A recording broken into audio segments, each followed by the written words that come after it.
جنگلی جانوروں کے ساتھ انسانوں کے زندگی گزارنے کے افسانے آپ نے ضرور سنے ہوں گے، لیکن یہ کہانی اکثر غیر حقیقی ہوا کرتی ہیں۔ اگر کوئی شخص اپنی زندگی کا طویل عرصہ جنگلی جانوروں کے ساتھ گزارنے کے بعد دوبارہ انسانی معاشرے میں رہنا شروع کر دے تو آپ اسے کیا کہیں گے؟ بہت احتیاط سے دیکھنے کے بعد مارکوس نے اپنے ہاتھ اس پیالے میں ڈال دیے۔ پھر کیا تھا، ہاتھوں کے گرم سوپ کے رابطے میں آتے ہی مارکوس اچھل پڑے، پیالہ زمین پر گرا اور ٹکڑے ٹکڑے ہو گیا۔ یہ سال 1935 کی بات ہے، جب مارکوس 19 سال کے تھے، لیکن اس سے قبل وہ کھانا کھانے کے لیے کبھی کسی میز پر نہیں بیٹھے تھے۔ اس کا سبب یہ تھا کہ مارکوس نے اپنی عمر کے 12 سال پہاڑوں میں تنہا بسر کیے تھے، جہاں وہ بھیڑیوں، بکریوں، سانپوں اور دوسرے جنگلی جانوروں کے ساتھ رہا کرتے تھے۔ مارکوس کو یاد ہے جب وہ بہت چھوٹے تھے، تقریباً 6 یا 7 سال کے، تو ان کے والد نے انہیں ایک کسان کے ہاتھوں فروخت کر دیا تھا۔ وہ کسان انہیں ایک بوڑھے چرواہے کی مدد کے لیے سپیرا مورینا کے پہاڑوں میں لے گیا تھا۔ جلد ہی اس بوڑھے شخص کی موت ہو گئی اور مارکوس تنہا رہ گئے۔ کئی برسوں تک اپنی سوتیلی ماں سے پٹنے کے خوف سے مارکوس نے بھی انسانوں کے ساتھ رہنے کی بجائے پہاڑوں میں تنہائی میں رہنے کی ٹھان لی اور وہاں سے جانے کی کوئی کوشش نہیں کی۔ مرنے سے پہلے اس بوڑھے چرواہے نے مارکوس کو ایک بات ضرور سکھائی تھی کہ کبھی بھی بھوکے نہ رہنا۔ مارکوس لکڑی اور پتوں کا جال بنا کر خرگوش اور تتر کا شکار کرنا سیکھ چکے تھے۔ مارکوس کے مطابق جانوروں نے مجھے سکھایا کہ کیا کھانا ہے، جو کچھ بھی وہ کھاتے تھے میں بھی وہی کھا لیتا تھا۔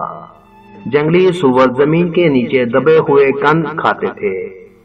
سور ان کا سونگ کر پتہ لگاتے تھے۔ جب سور کند کے لیے زمین کھودتے تو میں انہیں پتھر مار کر بھگا دیتا اور کند چرا لیتا تھا۔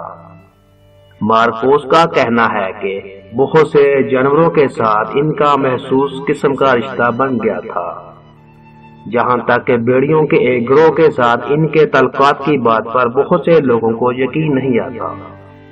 انہوں نے کہا، ایک دن میں ایک غار میں گیا، میں وہاں رہنے والے بھیڑیوں کے بچے کے ساتھ کھیلنے لگا اور سو گیا۔ کچھ دیر میں بچوں کی ماں ان کے لیے کھانا لے کر آئی اور میں جاگ اٹھا۔ وہ میری جانب غصے کے ساتھ دیکھنے لگی۔ بھیڑیے نے گوشت کے ٹکڑے الگ کرنے شروع کیے۔ بھیڑیے کا ایک بچہ میرے قریب آیا۔ بھوک کی وجہ سے میں نے اس سے گوشت کا ٹکڑا چرانے کی کوشش کی۔ بھیڑیے نے تب میری طرف پنجہ اٹھایا اور میں پیچھے ہٹ گیا۔ اپنے بچوں کو کھلانے کے بعد بھیڑیے نے گوشت کا ایک ٹکڑا میری طرف پھینک دیا۔ میں اسے چھونا نہیں چاہتا تھا کیونکہ مجھے لگا کہ وہ مجھ پر حملہ کرنے والی ہے، لیکن وہ اپنی ناک سے اس گوشت کے ٹکڑے کو میری طرف کھسکانے لگی۔ میں نے ٹکڑا اٹھایا اور کھانے لگا۔ مجھے لگا کہ وہ مجھے کاٹنے والی ہے، لیکن اس نے اپنی زبان نکالی اور مجھے چاٹنے لگی۔